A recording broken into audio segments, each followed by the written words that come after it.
बुधवार को दी जाती हैं। हमने पिछले हफ्ते हमने बात करी थी बालों से रिलेटेड। इस बार हम जानेंगे डॉक्टर शेख से खुद कि वो किस विषय में आपसे बातचीत करने वाले हैं। नमस्कार, और मैं नमस्कार करता हूं वॉइस ऑफ हरियाणा के सभी दर्शकों के लिए। और पिछली बार जो हमने बालों के लिए जो आपको दी थी टिप्स दी थी, उससे मुझे लगता है कि कुछ ना कुछ आप लोगों को फ़ायदा हुआ होगा, और जो लोग आगे इस वीडियो को देखते रहेंगे उनको भी फ़ायदा होगा। जहाँ तक आज का मेरा जो टॉपिक रहेगा वो इस चीज़ के लिए रहेगा कि जिस तरीके से सर्दियाँ होती हैं, तो सर्दियों की वजह से हमारी स्किन जो है जो रूखी हो जाती है, खुश्क हो जाती है, और हाथ से निशान लगाते तो लकीर वगैरह निशान वगैरह पड़ जाता है। पहली बात मैं अपने तमाम व्यूअर्स को यह बताना चाहूँगा कि अगर आपकी भी त्वचा जो है, स्किन जो खुश्क हो रही है, सूखी हो रही है, तो सबसे पहली बात आपको करना क्या है, सबसे पहले अपना पेट साफ रखें। पेट साफ रहेगा आपका तो त्वचा ऑटोमेटिकली उसके अंदर नमी रहेगी। जब हाथों के अंदर खुश्की होती है, पानी की कमी हो जाती है, उससे पूरा बदन जिस्म जो है खुश्क होने लग जाता है। आपको मैं छोटा सा एक नुस्खा अपनी तरफ से दे रहा हूँ, उसको आप अपने ऊपर इस्तेमाल कीजिए, या जो भी घर में किसी के ऊपर इस्तेमाल कीजिए, या घर में जो चाहें इस्तेमाल कर सकते हैं, इसमें कोई दिक्कत वाली बात नहीं।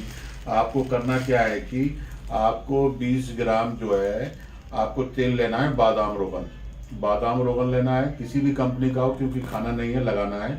आप जिस कंपनी का चाहें उसका ले सकते हैं। वैसे कोशिश कीजिए कि आप हमदर्द का लें। हमदर्द का बादाम रोगन सबसे बेहतरीन आता है।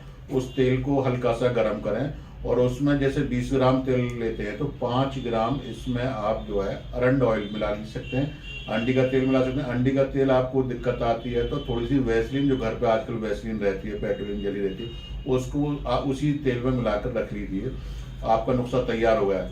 और इसमें 1 ग्राम या 2 ग्राम भीमसेनी कपूर मिला देनी है आपको। इस नुस्खे को, पेस्ट को बनाकर रख लीजिए, इस ऑयल को बनाकर रख लीजिए।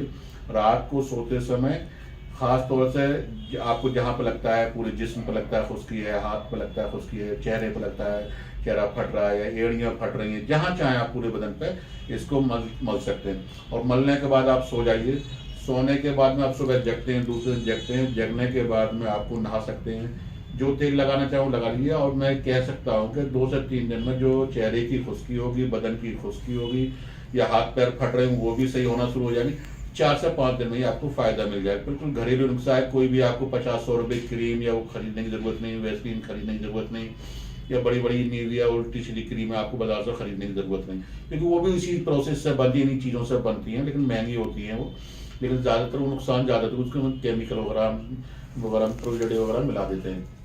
अब एक नुस्खा इसके साथ में मैं आपको एक और देना चाहता हूँ, क्योंकि सर्दियों के अंदर क्या है कि आज हमारे जिस तरीके से देश के अंदर कोरोना चल रहा है, कोरोना की वजह से जो है आजकल एलर्जी वगैरह बहुत हो रही है, लोगों को नज़ले जुकाम बहुत हो रहे हैं। तो सबसे पहली बात मैं इम्यूनिटी के लिए कुछ चीज़ बताना चाहता हूँ। अब चाहे जवान हो, बच्चा हो, बूढ़ा हो, कोई भी है, जो चाहते हैं कि अपनी इम्यूनिटी को बिल्कुल बरकरार रखना चाहते हैं, सर्दियों के अंदर एकदम फिट रहना चाहते हैं, सर्दियों से बचना चाहते हैं, सर्दियों के अंदर पूरी ताकत चाहते हैं, तो सबसे बहुत आसान तरीका है जो बादाम रोगन आपको मैंने बताया था लगाने के लिए।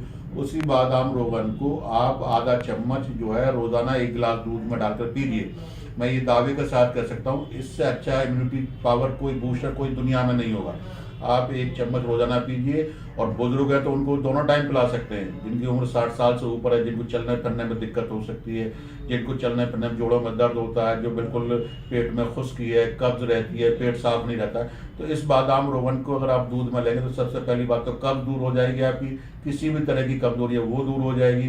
किसी तरीके से हाथ पैरों में चलने में दर्द होता है वो दूर हो जाएगी। विटामिन ई की कमी है तो वो दूर हो जाएगी। विटामिन डी की कमी है तो वो दूर हो जाएगी।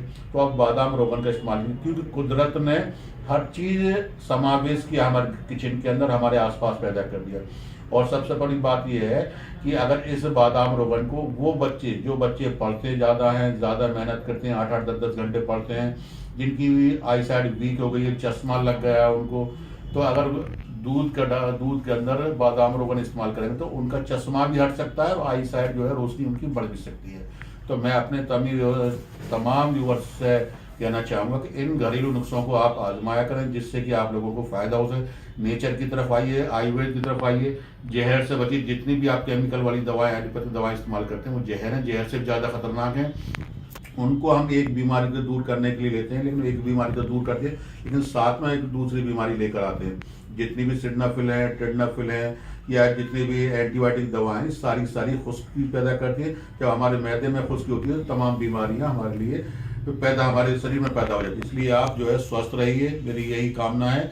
और नववर्ष 2021 चल रहा है, इसमें मेरे यही कामना करता हूँ आदमी स्वस्थ रहे और निरोग रहे, क्योंकि 2020 पूरे देशवासियों ने कोरोना के रूप में भुगता था। उसकी वजह से तमाम व्यापार वगैरह सारी चीज़ों पर प्रभाव पड़ा था और सेहत को लेकर लोग बाग घरों से निकलना बंद कर दिया था। तो मैं यही कहूँगा आपसे, सेफ्टी के साथ घर से निकलिए, मास्क का इस्तेमाल कीजिए और सैनिटाइजर वगैरह उनका इस्तेमाल कीजिए और बीमारियों से बचते रहिए। जितना आप बीमारियों से बचते रहेंगे उतना ही आप स्वस्थ रहेंगे। जय हिंद, जय भारत। धन्यवाद डॉक्टर साहब। तो देखा आपने कितने सारे सॉल्यूशंस बताए हैं डॉक्टर शेख ने। अगले बुधवार को फिर हम मिलेंगे एक नए विषय के साथ। जब तक के लिए नमस्कार।